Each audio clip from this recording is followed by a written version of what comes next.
حضرت شیخ شبلی کا نام سنا ہوگا، بہت بڑے بزرگ گزرے ہیں، تو ان سے کسی نے کہا کہ میں کثیر العیال ہوں، بچے زیادہ ہیں، تو جی خرچی نہیں پورا ہو رہا، آ کے شکوے شروع کر دیے، شکایتیں شروع کر دی۔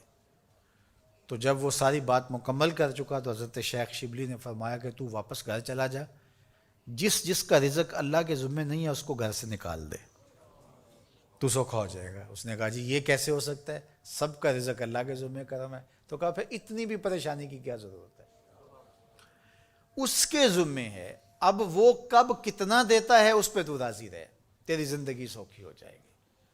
تو اللہ پر توکل، اللہ پر بھروسہ، یہ خوبصورت زندگی کی ضمانت ہے، اور یہ توحید کا فیضان ہے۔ جب اللہ پر یقین کامل ہو جائے تو پھر اس پر توکل پیدا ہو جاتا ہے، اور توکل زندگی کا جمال ہے، توکل زندگی کی خوبصورتی ہے۔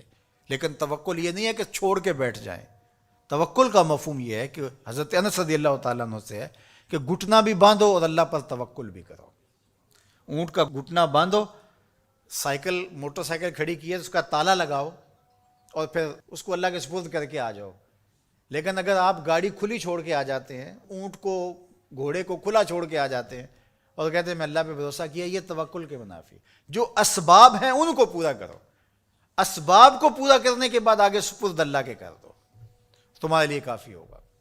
اور حضور کا ایک فرمان سنیے، آقا کریم نے ارشاد فرمایا کہ جو شخص گھر سے نکلتے ہوئے یہ دعا پڑھے، بسم اللہ توکلت علی اللہ ولا حول ولا قوت الا باللہ، مختصر دعا ہے، تو حضور نے ارشاد فرمایا اللہ کی طرف سے اس کو یہ جواب دیا جاتا ہے کہ تجھے ہدایت عطا کر دی گئی اور تیری کفالت کر لی گئی، تیرا اللہ کفیل ہو گیا، اور تجھے ہر شر سے بچا لیا گیا، اور شیطان کو تیرے راستوں سے ہٹا دیا گیا۔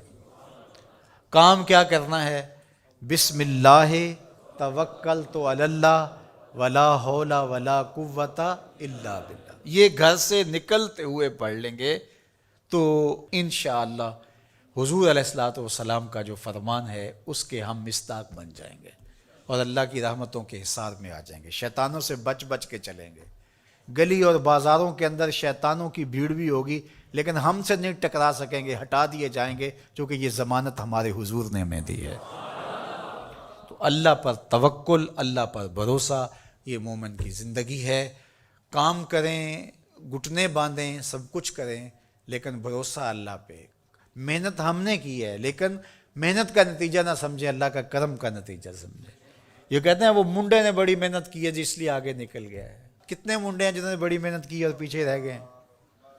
جی یہ بندہ جو ہے وہ یہ بڑا زبردست تھا اس لیے آگے چلا گیا، اور زبردستی کے فوائد تو ضرور ہوتے ہیں، لیکن آپ اپنے کاموں کو منسوب اپنی طرف نہ کرو، اللہ کی طرف کرو۔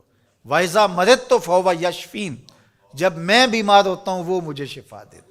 بیماری کی نسبت اپنی طرف، شفا کی نسبت اللہ تعالیٰ کی طرف۔ تو یہ نہیں کہ منڈے نے بڑا کام کر دکھایا، نہیں، اللہ کے سپرد۔ اور میں تو کہتا ہوں کہ اپنے کام اللہ کے سپرد کرو۔ کسی کے اوپر جب ہم توقع رکھتے ہیں تو ہماری توقع قدم قدم پہ ٹوٹتی ہے۔ اللہ پہ توکل کرو، دنیا پہ توقع نہ رکھو۔ ٹھیک ہے اسباب بہم پہنچاؤ، کوشش کرو، لیکن نتیجہ سب کچھ اللہ کے سپرد رکھو، انشاءاللہ خیر ہوگی، بہتر ہوگی۔ پھر مایوسی بھی نہیں ہوگی۔ جب توقع ہی لوگوں پر نہیں ہوگی تو توقع ٹوٹے گی نہیں، توقع ہوگی نہیں تو ٹوٹے گی کیسے؟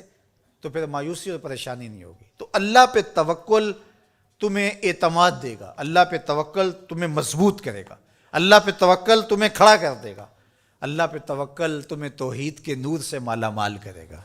اللہ پہ توکل اللہ کی محبت کا ذریعہ ہے، اللہ پہ توکل خشیت الہی کی نہضت کا سبب ہے، اللہ پہ توکل باطن کی روشنی کا سبب اور ذریعہ ہے۔ یہ نور ہے، قبر میں بھی جائے، حشر میں بھی یہ نور ساتھ ساتھ چلے۔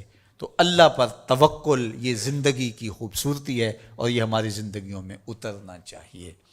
اللہ مجھے آپ کو توکل کے نور سے مالا مال فرمائے۔